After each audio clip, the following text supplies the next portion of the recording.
Sejam todos bem-vindos para mais uma de nossas aulas de História. E hoje nós vamos dar continuidade ao capítulo 6 do livro Olhares da História, Brasil e Mundo.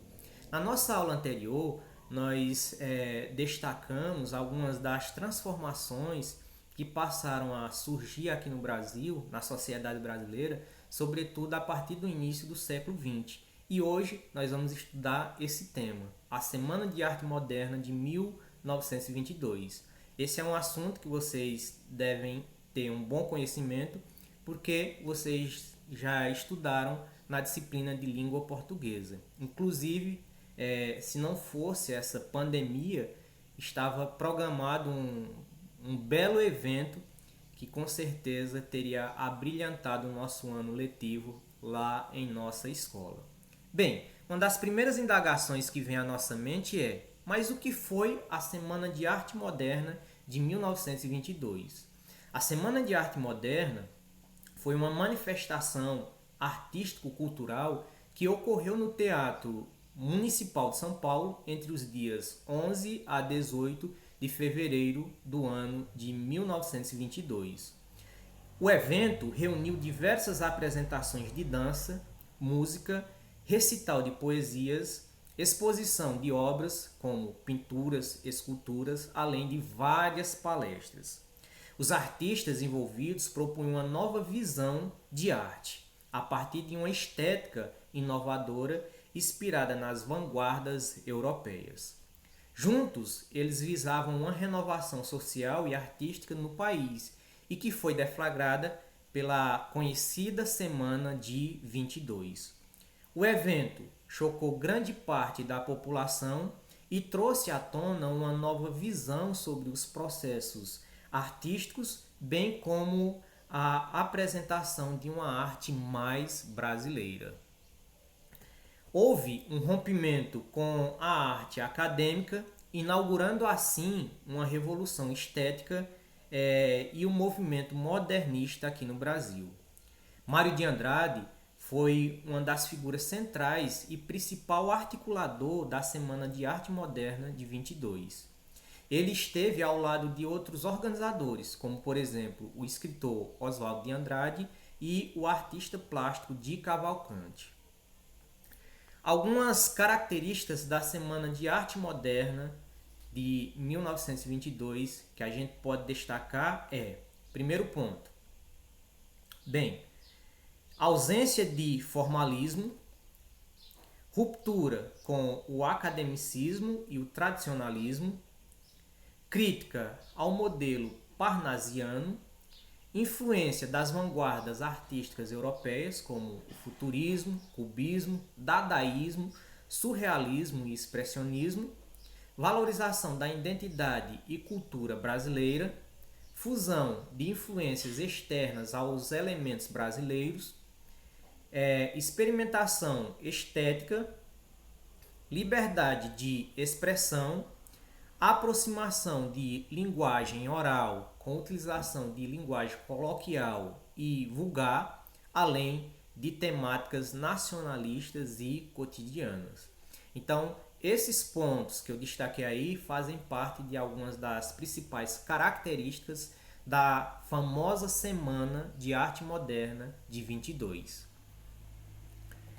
Bem, sobre essa semana, a famosa Semana de 22, a gente pode fazer um breve resumo. No centenário da independência do Brasil, a independência do Brasil que ocorreu no ano de 1822, o Brasil passava por diversas modificações sociais, políticas e econômicas, advento principalmente da industrialização e o fim da Primeira Grande Guerra Mundial, entre outros fatores. Surge então a necessidade de recorrer a uma nova estética e daí nasce a Semana de Arte Moderna. Ela esteve composta por artistas, escritores, músicos e pintores que buscavam inovações estéticas. O intuito era criar uma maneira de romper com os parâmetros que vigoravam nas artes em geral e em especial aqui no Brasil. A maioria dos artistas eram descendentes das oligarquias cafeeiras de São Paulo, que junto aos fazendeiros de Minas Gerais formavam uma política que ficou conhecida como a política do café com leite. Esse fator, inclusive, foi determinante para a realização do evento, uma vez que foi respaldado pelo governador Washington Luiz, que na época governava o estado de São Paulo. Além disso, a maioria dos artistas, os quais possuíam possibilidades financeiras para viajar e estudar na Europa, trouxeram para o Brasil diversos modelos artísticos. Assim, unidos à arte brasileira, foi se formando o movimento modernista aqui no Brasil.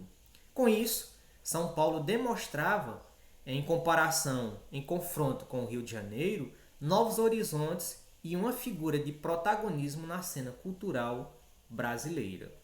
Para Di Cavalcanti, a Semana da Arte Moderna foi, abre aspas para ele, seria uma semana de escândalos literários e artísticos, de meter os estribos na barriga da burguesiazinha paulista. Fecha aspas.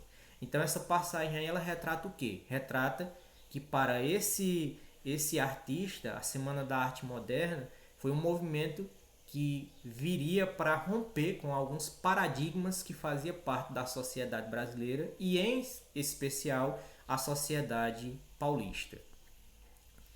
Foi assim que durante 3 dias, os dias 13, 15 e 17 de fevereiro de 1922, essa manifestação artística, política e cultural reuniu jovens artistas irreverentes e contestadores. O evento foi inaugurado pela palestra do escritor Graça Aranha. Essa palestra vinha com o tema A Emoção Estética da Arte Moderna. Logo depois, em seguida, veio a apresentações musicais e exposições de alguns artistas. O evento estava cheio e foi uma noite relativamente tranquila. No segundo dia, houve apresentação musical e palestra do escritor e artista plástico Menotti Del Picchia e a leitura do poema Os Sapos, de Manuel Bandeira. Aliás, Ronald de Carvalho fez a leitura, pois Bandeira encontrava-se em uma grande crise de tuberculose. Nesse poema, a crítica à poesia parnasiana era severa, o que causou indignação do público, onde teve muitas vaias, sons de latidos e relinchos. Foi uma forma do público protestar porque não concordavam com as críticas à poesia parnasiana. Por fim, no terceiro dia, o teatro estava mais vazio. Houve uma apresentação musical com mistura de instrumentos, exibida pelo carioca Vila Lobos. Nesse dia, o músico subiu ao palco vestindo casaca e calçando em um pé um sapato e no outro pé um chinelo. O público vaiou pensando que se tratasse de uma atitude afrontosa, mas depois foi explicado que o artista estava com um calo no pé. Alguns artistas que participaram da Semana da Arte Moderna de 1922 eu trouxe como destaque aí para vocês. Vocês podem observar alguns que ganharam destaque e que eu acredito que vocês conheçam a maioria, como por exemplo o Mário de Andrade, Oswaldo de Andrade, Graça Aranha, Tarsila do Amaral, Plínio Salgado, Anita Mafalte, Di Cavalcanti, entre outros. Então aí foram alguns dos principais artistas que participaram da Semana de Arte Moderna no Brasil de 1922. Bem, qual foi a repercussão desse movimento artístico? Nós podemos destacar que a crítica ao movimento foi severa. As pessoas ficaram desconfortáveis com tais apresentações e não conseguiram compreender a nova proposta de arte. Os artistas envolvidos chegaram a ser comparados aos doentes mentais e loucos. Com isso, ficou claro que faltava uma preparação da população brasileira para a recepção de tais modelos artísticos. Monteiro Lobato foi um dos escritores que atacou com veemência as ações da Semana de 22. Anteriormente, inclusive, ele já havia publicado um artigo criticando as obras de Anita Malfatti em uma exposição da pintora realizada no ano de 1917. O que a gente pode concluir desse movimento artístico, a Semana da Arte Moderna de 1922? Podemos concluir que a Semana da Arte Moderna veio para romper com os padrões artísticos brasileiros. Dessa forma, esteve alinhada com o início de movimentos sociais, insatisfação com o governo existente, industrialização e movimentos operários, todos expostos através da arte, música e principalmente busca pela cultura nacional. Então, a Semana de Arte Moderna de 1922 veio para romper com alguns paradigmas que faziam parte da sociedade brasileira do período. Ok? Espero que vocês tenham compreendido bem o conteúdo e caso fique alguma dúvida, vocês podem estar entrando em contato comigo para que eu possa ajudar vocês da melhor forma possível. Beleza? Por hoje era isso.